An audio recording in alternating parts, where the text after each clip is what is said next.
I'm James. I work tech support for CHeKT. I'm going to show you guys where we're going to go after we get registered into the dealer portal.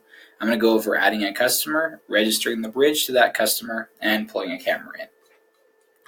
So right here's our dashboard. This is the location you should arrive at after you've completed the registration process. You'll have an empty device list, an empty status window because we don't have anything in our site yet.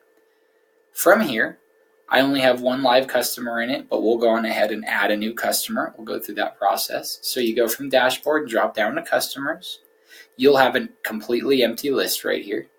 So we're going to hit the plus button to add another customer. We'll go on ahead and just use my house. The name's going to be James Lau, lives at 6525.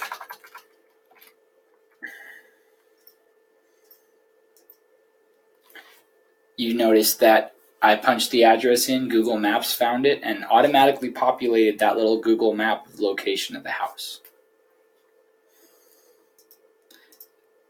With the site selected, once we have added it, and that's the whole process of adding it, just the name and the location, we'll go, you see this top menu bar here we can navigate.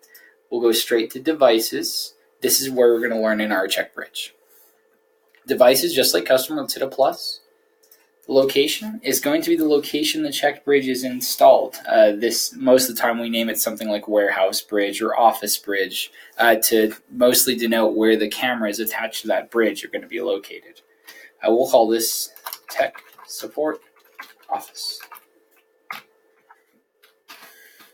Model is always CKB 304. That's the model number of the CHeKT bridge, and type is CHeKT bridge. Create.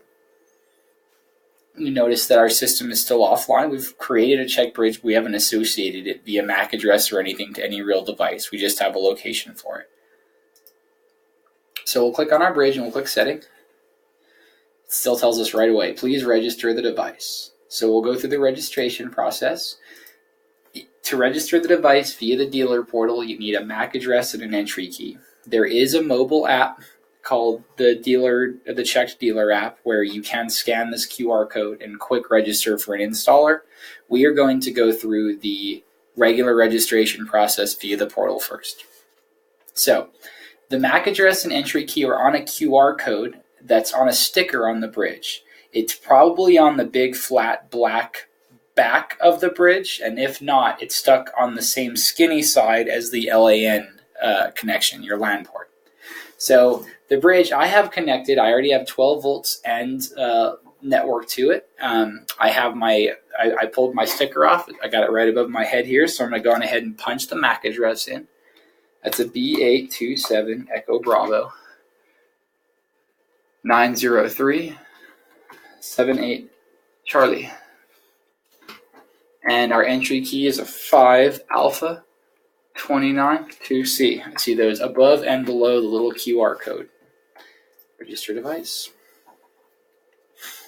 It's immediately going to land us at the select plan location. For testing, let's go on ahead and select the alarm verification with interactive. This is going to give us all the functionality of the bridge. We'll save that, hit the back button, and we'll close this out. It does take up to a minute or two sometimes for the bridge to go online, just a network connected device. So we're going to wait till this little offline goes online. As of right now, there's no auto refresh, so you just go click somewhere else and click devices, and look, we've already got a bridge online.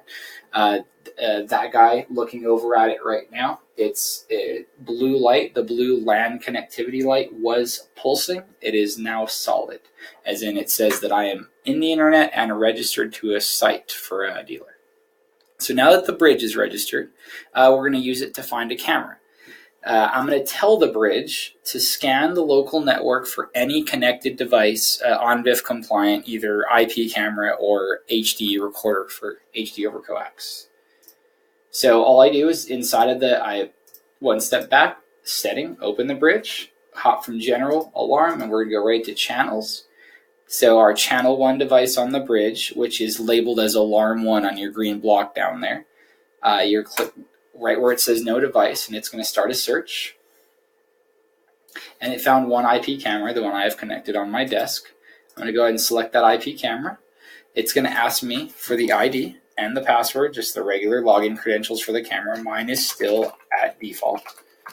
Admin, and authenticate. Now it's going to go find the camera, authenticate to it, and pull me a snapshot. We'll make sure we got the right camera.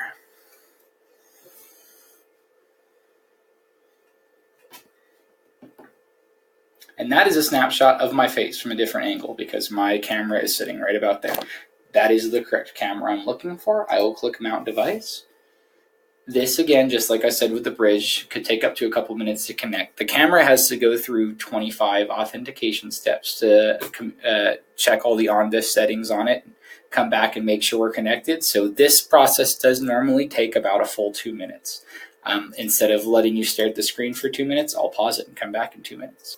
Just over a minute later, refresh the page, device IP camera is online. Once the IP camera is online, let's go on ahead and name it. There's audio in our portal that will tell you events off of front motion camera, etc. So we'll go ahead and name it office camera.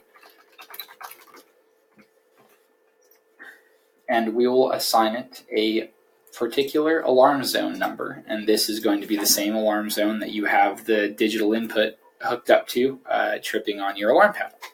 I'll call this alarm zone 1, which it is actually on my panel. So change.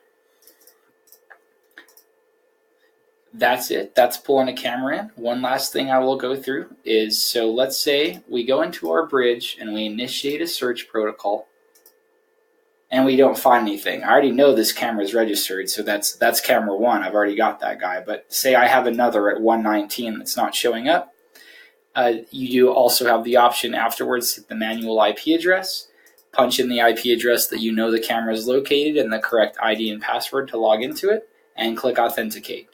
For the short list of on-disk devices that don't come up on the scan, the majority of the time they do successfully authenticate through this tool.